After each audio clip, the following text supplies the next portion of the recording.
There is only one living barrier reef off the continental United States, and it's under threat. Coral reefs directly support approximately 25% of all known marine species. They protect coastlines from storms and erosion and provide jobs for local communities. When coral reefs die, marine life loses essential food and shelter, and the oceans become less bountiful.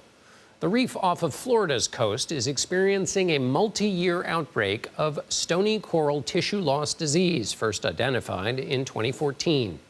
The disease has harmed more than 22 species of stony corals in Florida, the U.S., Virgin Islands, and Puerto Rico, and it continues to spread across the Caribbean.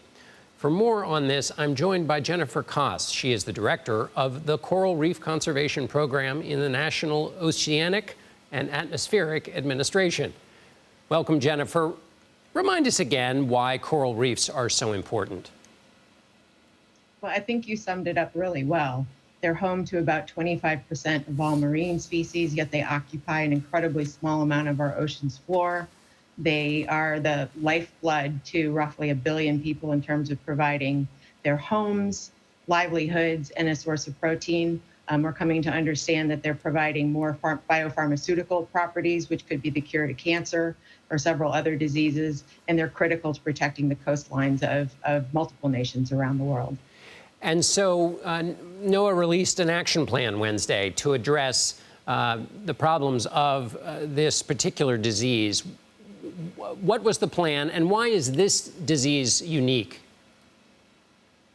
So the plan is our stony coral tissue loss implementation plan, and it outlines actions that scientists and coral reef managers can take to diagnose stony coral tissue loss disease, treat it, and very importantly, we're trying to prevent its spread into the Pacific. Right now, we've got it in roughly 25 countries in the Caribbean, including Florida, Puerto Rico, and the Virgin Islands, and we're desperately trying to make sure it doesn't get out to the Pacific as well. So we've got preventative actions that we're trying to take, in particular, looking at ballast waters as a vector for the disease and making sure that we're adhering to proper ballast water exchange practices. So just so people catch the number you used earlier, 1 billion people rely on, in one form or another, coral reefs. So if this spreads, that's a big problem. Is the clock ticking? Which is to say, is this, if you don't diagnose the problem, see the disease, is it too late to fix it? Give us a sense of the pace of the urgency here.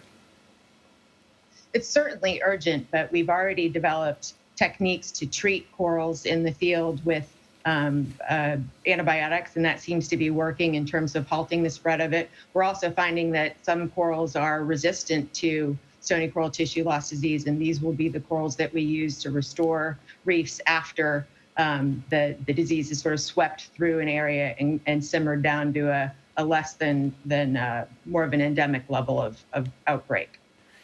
And then as a final question, was it ballast waters you were talking about as being something to watch, and what are those? And as a second part of that question, tell me the role that climate change plays or doesn't play in this larger challenge of keeping reefs healthy.